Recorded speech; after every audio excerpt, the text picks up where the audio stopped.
Welcome back, guys, to a new episode of Sentos. Today we are going to be talking about the tapestry of African parents. So today we're going to be talking about the tapestry of African parenting. And before we start, I'd like to say a quote by a very famous person. Who is he? I think it's Socrates.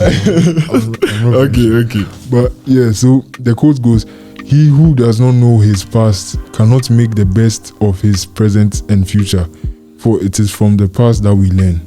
So before we go into how African parenting has become today, we're going to look at how it was like before slavery, in the past. Yes. All right. So the first thing I'm going to talk about is the pre-colonial African style of parenting. So in the past, before slavery, Africans would raise their children immersed in nature, storytelling and illustrations. West Africans believed that children were extraordinary spiritual beings, and hitting them or forcing them into adulthood too early pushed them farther apart from spiritual enlightenment. Some folks thought you could scare their souls away.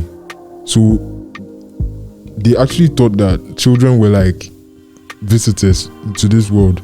So they, depending on how you treated them, that's how they were going to decide whether they will stay or they will leave. Hey, wow. After a period of time. So you see, some children could die early, some could live until adulthood. So they thought they figured out that was their choice. They thought it was the child's choice. They thought it was the child's choice to die. So assuming the child didn't like the fact that they were in this world, they didn't like their circumstances, their situations and stuff, then that's when the child decided to die. Children's imaginations were preserved, and children got to wander about and play fully with nature and stuff. They had a chance to explore around and things. They were not necessarily instructed to do this and do that and not go somewhere, or they could go anywhere they wanted, but they still knew their boundaries. They were told if this thing was dangerous, they were told that it's dangerous, so don't do that. They were told the reasons why they should not do that thing. But in the time today, it's not really the case. Yeah, it's not the case. I was wondering, because if that was it today, I think it's good. Yeah, it's not really the case. Some parents would be like, "Masa, you are my child, I'm the father, so don't go here, so don't go." Yeah, that'd be how it is. So yeah, but there was a common practice they used to do in the past where they would give a young boy an egg and ask him to take care of the egg for a day. At the end of the day, he returns the egg, and if the egg hatches into a chicken, he now takes care of that chicken. And then when it grows up, he trades the chicken in for a goat, and then a cow, and so on. So this was their way of teaching the young boy vital lessons like responsibility. So the young boy as a child, you have the egg for a day. Young boys can be very playful, they play rough and things. But then if the boy was able to bring the egg back, and then the egg was able to hatch into a chick, and it grew up to a chicken, it showed the people that he was getting ready for, he was maturing, he was becoming somebody that could be part of society. So those were their ways of instilling certain values into their children. So if parents could focus on teaching their children these values in such creative ways, the kids will not only embrace the kids will not only embrace them openly, but they will be able to keep them for the rest of their lives, as opposed to trying to beat it into them. So yeah, that was in the past. Okay, so what's so wrong with how African parents treat their children today? Because we all know that it's not that good. I mean, compared to other parents from other countries, African parents treat their children very, very bad. But let's look at the negative effects. It brings division between the parents and the child. Yes, obviously. Every African child I know wants to leave home. Yeah. For some reason, they just want to grow up and leave home. Yeah. So they just want to because they've lived with their parents for so long, they've been treated so wrong. So now they just want to leave. Bruh. Yeah, some children become timid and shy away from making their voices heard. Yeah. So this one is evident everywhere. You talk to a child, you ask him his name, he doesn't even know what to tell you. Yeah. You ask him his age, he can't say it. Yeah. Just because he's shy. Yeah, and then it goes into adulthood. You get these kind of adults that they are not very sure of themselves. Exactly. They feel like the answer they are going to give you is wrong, and they are afraid of that kind of backlash, let me say, or the kind of response that people will give them if their answers were wrong. Just because of the fact that their parents didn't allow them to. It's true. I mean, some people even argue that some people are that's their character. you ask someone, you said, "Oh, that's how I am." That's not how you are. You are like your parents treated you that way. That's why you have become like that. Yeah. So yeah, I actually believe this. Third one, it can cause self-doubt in children. Exactly, it's like linked to the second one. Yeah. So they doubt themselves and they can't really speak in public and stuff like that. So it can lead to depression or severe mental illnesses. Yeah, because every day when a child is feeling like he's not enough or there's nothing he can do to please his African parents, like he got an A in his exam, 99, he was the highest in the class, but he didn't get 100. He did not get 100, so their parents are like, so why didn't you get 100? Oh, Charlie. Yeah, Charlie, this one. So I mean, it happens, Charlie. Yeah, and I feel like it's the same for other other cultures, like the Asians, the Indians. Exactly. It's the exact same thing. So it's not something about our skin. It's not like because they are dark or because they are black, that's why they're acting that way. I feel like it all happened because of slavery. Because in the past, when, like, as I spoke about, like, they didn't see it as, they saw children as normal people. You understand? They didn't see them as less than. Like, in the extent that they couldn't reason for themselves, or they didn't know how to do things. Some can shock you, like with their capability of how they are able to take care of things if you give them the chance to. So they didn't see like that. They always give the children the chance to prove themselves, or to show their true colors. But right now, after slavery, Asians, Indians, Africans, we all have the same kind of parenting style, where we are expecting the most of our children, because we want them to go and like show up in but how exactly is it because of slavery? Like, what did the slave masters do to us? So I feel like the slave masters were the ones that showed Africans that you could beat people, because in the past I don't think they were beating children like the way they are beating them. Okay. And that's like one of the things that the colonial masters used to do to the slaves. They would lash them with like serious chains and stuff. Do you get? So it's from that kind of exposure, that's where the parents thought, okay, when they lashed the person stopped what they were doing, and then they respect them in a way. You understand? So they also thought that, okay, if I want my child to respect me or to do what I'm saying, I have to lash them. I have to lash them hard. You can argue and say that it's in the Bible that you should, if you spare the rod, you spoil the child. But then to the extent that African parents now do it, it's just abuse. I feel like it's just abuse. And all cause of slave masters. This is crazy. Like, seriously. For real, I believe so. I strongly believe so. It's crazy. Okay, and also setting unrealistic expectations can cause the child to feel they can never fully make their parents proud. Yeah. Like we said before, when you tell them that you didn't get 100, you got 99, so master, you didn't do. Because to be honest, guys, there's something about making your parents proud. Like, no matter the type of child you are, or no matter how your parents are, even if your parents are smokers, you always want to have that feeling that my parents are proud of me. Yeah. And when you realize that you can never get it, then that's really like, it's very painful. It's painful. So they also there's a lack of privacy and personal space at crucial times in a child's life. So this leads to limited autonomy. High levels of control and expectations of conformity can hinder a child's development of independence and decision-making skills. So it's like your parents are always like, I don't know, in your area, like in your space. They don't give you the opportunity to grow, like to be comfortable with yourself. You always want to be looking over your shoulder, but as an individual, you can't grow like that. You can't expect your child to become someone of value in society if you're always looking over their shoulder. You have to give them the room to make their mistakes, give them the room to discover themselves. You understand? Because if you're always telling them to do this, to do that, when they are finally alone, they will always be calling you and tell you, "Mommy, do you understand? Mommy, what should I do about, bro?" You see? Because I agree with you. Because there's something about making mistakes. Once you make mistakes, it helps you to learn on your own. When you realize your mistakes by yourself, then you can work on it by yourself, and like you can hone like your own personal ways of doing the things right. Yeah. So if you are allowed to make mistakes, it like increases your creativity in a way too. Yeah. And that's one thing to Africans we are lacking: creativity. Yeah. We always stick to what's in the textbook. We don't want to think again. Exactly. That's like the typical African. Yeah. And there's something I want to say about raising like kids, like baby children.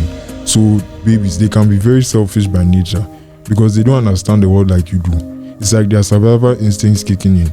So like they want, like, in order to survive, they have to do what's best for them. They don't know the world like you do, so they don't really understand that there are certain things they should not be doing. They should be thinking about other people. They don't understand that yet. So a child will only listen to what you're asking or saying, or you're saying or asking them to do if it directly affects them. So if a child is to spoil a TV, approaching by saying if the TV gets spoiled, you will not watch your cartoons, is better for allowing the child to understand why they should not do something, because they can see that, okay, I spoiled the TV, I'm also losing my cartoons. Okay. So it's a better approach of parenting in telling the child to stop the bad thing they are doing, rather than lashing them and telling them don't do this thing, because it will only go on for a time. They'll realize that they don't like the beatings and they will be listening to you, but to get to a point in time, they don't even care about the beatings anymore. They will still do what they want. Okay, yeah. But then if you help them to see that what they are doing can affect them from start, but along the way you teach them that, okay, you need to think about other people as well. But from start, if you show them that what they are doing can affect them, they will start to listen to you, start to follow your leadership, and then they'll become better people in the end. That's good. That's true. Yeah, so I feel like that can be a new approach to parenting, rather than just beating them and expecting them to follow what you are saying. So different parts of a child's life call for different measures, but the child's early days should not be filled with physical abuse, be it justified or not. It just shouldn't be filled with physical abuse. But some children are stubborn, boy. Yeah, we know some children are stubborn, but that's the task. I mean, parenting is not for everyone. It's like a calling. You are either called to be a parent or you are not. So don't venture if you don't want to, or if you don't have the capacity to do it. So you can't always rely on beating the child. You have to reason with the child. There are some children that are very stubborn. They don't want to understand. But I'm telling you, there's something you can do to get through to the child. You understand? It's your job as your parents to figure that out. You wanted to have the child. Make sure you figure out the child. If I wanted to have the child, that's why I'm beating. Nah. That's another thing about African parents. They feel like the children are their possession. Yeah, their property. Like slaves and casa. Yes, like true. I gave birth to you so that you can do what I'm saying. Like if that's not it. Like I'ma go and get the TV remote. Do you understand? Me and the TV remote is like 5 meters away from you, bro. Yeah, so that's how they feel. But it shouldn't really be like that. When you give birth to a child, you should not be thinking about what you are going to benefit. You should be thinking about the wisdom or the knowledge you're imparting into another person. Yeah, that kind of love. Do you understand? Bringing someone up better than you. Do you understand? That should be your aim. It should not be about I'm getting a free slave. Yeah. But I mean, we've spoken about the negative aspects of African parenting. It's not be fair to not look at the positive aspects. So there are some positive aspects. Yeah, they are. So I'm going to take us through some of them. It instills discipline in the child. Let's be honest. Because if you are telling the child that don't do this thing, and like they know that this thing, like if I do it, my mother or my father is going to lash me, they will not do it. Yeah, they won't do it. And it shows, like with certain families, you can see that the child, if you will not go to this place at a certain time, because you know that if your father catches him, that's you understand? So it's like discipline, but it's not necessarily the child's decision to be disciplined, but it's like he knows the effects of doing the wrong thing, so he doesn't do it. So it's some kind of discipline, but it's not necessarily the child's own discipline. Yeah. But it's like he knows that if he does this thing, something bad will happen. But now in that case, I feel like if the child like finally leaves the parents after like he's 25 or something, he's going to do what he always wanted to do, that he thought his parents would beat him for. Don't you think that? Yeah, true. But if the child realizes, I mean, sometimes there are some stories where the child will go out with their friends, or like the friends will tell the guy that he wants to go out with him, and then the child will say he doesn't want to go because his parents will beat him or something like that, and then the friends that he was supposed to go out with, something bad happens to them, and he realizes that, oh, my parents were right. You see, so if something like that is to happen, and it happens quite often, the child will see that, okay, my parents were actually right. So even though he wanted to go, he sees that it was the best decision to not go, and then in the future he's not going to do that. Do you get what I'm saying? So even though he was kind of listening to his parents to be disciplined, he has seen the effects, so he's like, okay, I've decided. So sometimes it falls directly into place, like exactly. So it kind of helps. Mm-hmm. Yeah, do you understand? The second thing is that it creates a sense of belonging to the community in the child. So this is because every elder in the community could be one's parent, and every minor could be one's child. So this is like saying that, like, that auntie over there can be your mother, or the uncle can be your father when your parents are not around. I don't understand. Like, if your mother's work friend tells you that, I'ma go and get this thing for me. Like, do you understand? You kind of do it with respect, like you're speaking to your mother. Yeah. Kind of. And they kind of take care of you like that when your parents are not around. Yeah. Like, you see. So that's another thing about African parenting, like the culture. And I feel like this one, it was around in the past as well. It wasn't diluted by slavery or anything like that. It made its way out. But it's a good thing about African parenting right now, because even though they are not your child, if you have children, or even if you don't have children, you still treat them like they're your child. But in the Western world, white people, they don't care. They don't really care. Whose child is that? Go and take care of your child. Do you understand? They don't care about it. Exactly. They don't. So that's actually a positive thing. Yeah, it's a positive thing. And then another thing too is that it creates respectful and responsible citizens of the community. Your parents will tell you, hey, you don't talk to elders like that. You understand? You listen to it, then you grow up with that mentality.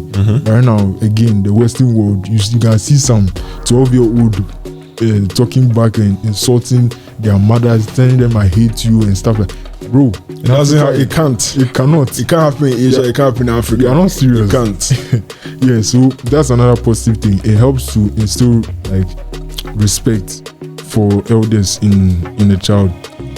It also creates a spirit of tenacity and hard work in the child, resilience and adaptability. Because if your parent is telling you that you didn't get 100 but you got 99, I mean, you want to prove them wrong and get that 100. Do you understand? Yeah. So it's like it's instilling that kind of hard work or tenacity in you that I can still do better, even though it might not necessarily be good depending on the child, for the child's mental health. Because some children can take that to heart and feel like their parents don't love them. But I feel like some parents actually do it from a place of love. They want you to become a better person, but they are showing you tough love. No, but 99 is 100 though. It's basically 100. Nah, it's not 100. 99 is 99. It's basically 100. If you tell me you don't want 99, you want 100, that means you just want to find something wrong with me. Yeah, but 100 is always better than 99. I mean, if you are doing the grading, first place and last place, 100% is first, 99 is second. Do you understand? So, I mean, your parents want you to become the best. Do you understand? It's just that they show you in a tough love kind of way. It's not always the best depending on the child, but I feel like that's kind of a good thing, because it helps them to become more hardworking and more tenacious. And it instills good life skills and teaches responsibility. So like every child has their own kind of chores that they do in the house. Yeah. Like you have to clean, you have to know how to clean, at least you have to know how to cook. Even guys nowadays, they teach their sons how to cook and stuff, how to change a light bulb. Yeah. Do you understand? Wash the car, washing cars and stuff. You see, those kind of things. So if as an adult you're on your own, you don't have to rely on somebody to come and do house cleaning or whatever. You can do it on your own, because that's what your parents trained you. Like that's how they raised you up when you were a child. Do you understand? So I mean, there are some good things that come out of African parenting, but there are also some bad things. I don't think it's a good trade-off though. Really? I don't think it's a good trade-off, because in the end, these children are going to grow, and the negatives, we said confidence and creativity, all these things are like key in an evolving world. Yeah, but can you tell me that you are not like happy with the way you turned out? Well, I am, but my parents didn't go strictly to these. These are not like my parents, but like general. Okay. My parents were not always like this, but kind of, but not always. But there are other parents who were like always like this, and those children, we see them. When we see them, we see them. Okay. And we know how they are. I understand what you mean. Okay, so I feel like parents should take down. They should show the child that at least like there's some kind of love that comes to parenting. Yes. But always that you're always hard on the child, Charlie. At least allow. Take them on vacations. I don't know. Allow them to relax more. Like, do you get? Yeah. And another good thing is that it creates spiritual awareness in a child, to keep the child well grounded with great morals. So even if the child grows up and decides that he doesn't want to believe in God anymore, at least there are certain things that he learned from Sunday school or something that he just wouldn't do. Like, I would never do that. Yeah, exactly. Like, do you understand? You will not become a serial killer. I've never heard of any African serial killer. Like, I tell you, true. In my life, I've never heard of any African. Maybe you can say Black American, African American, but African I've not heard before. And I feel like it's because of the children. For real. No, for real, because in this country, in this continent, it's true. And it instills a good sense of cultural identity and awareness. This helps the child to develop a strong sense of identity and pride in their heritage. Because I know that most African parents, they like to teach their children their language. They like to teach them how to wear certain traditional clothes, how to cook certain traditional foods. Do you understand? They kind of pass on that kind of culture to their children. And it's a good thing because it helps the child to feel like they belong somewhere. So whether they go to China, they go to India, they go to America, they know that deep down their roots are here and they always welcome back home because they are part of the people. So it's a good thing that they are giving to the child. But I want to ask, could there ever be a point where like African parents could change like how they treat their children in general, so that they'd maybe find a balance between how white parents do it and how they do it? Would there ever be that balance? Yeah, I feel like there are some parents that do the two of them. Like they have an integrated style of parenting where they look at the Western and then they look at the African.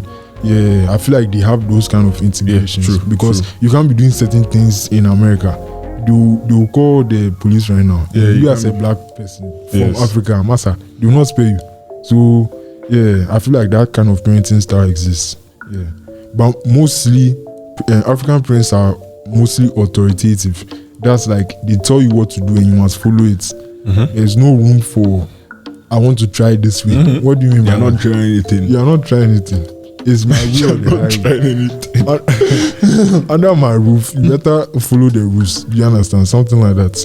So it's not necessarily a good thing. I feel like the best style of parenting is the one that helps the child to understand that on some days you can have ice cream, some other days you can't have ice cream because ice cream is not always good for you. You can't be eating ice cream all the time. Or today you can go and watch a movie, tomorrow you have to do your homework, something like that. It gives the child some freedom to experience different types of fun, but then he knows that he can't get that all the time. So in a sense, it can even help the child, the parents, in like rewarding the child. If you do something good, today I give you ice cream. If you did something bad, today you get a punishment. It's either I lash you or you go and sit in the corner or I take your phone away. Sit in the corner, it doesn't help, bro. Sure. Do you know the African style? What's that one? You hold your ears. You stay there like that. It helps, Papa. I'm telling you from experience. Oh my gosh. Yeah, that one did. I remember one time, my father, he tried to lash me in. Like, I don't know, he was trying to lash me in the house, right? But I didn't allow him to. So I ran up the stairs. He was chasing me. This man just finished bathroom. So he was going in style. He was going in style. And as I saw the guy running to come and it was sad. So I just stood there for him to lash.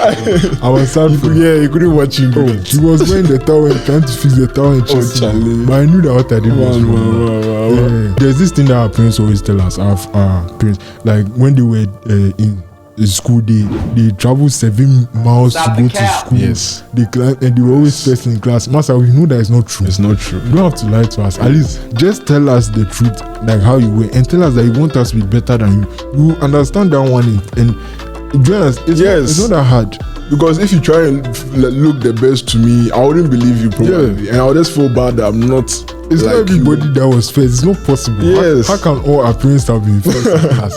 It's not possible for that to happen. I feel like, I don't know, they should just be honest with us. Honestly, bro. Honestly, bro. Yeah, it's the best. And our parents today don't like saying sorry.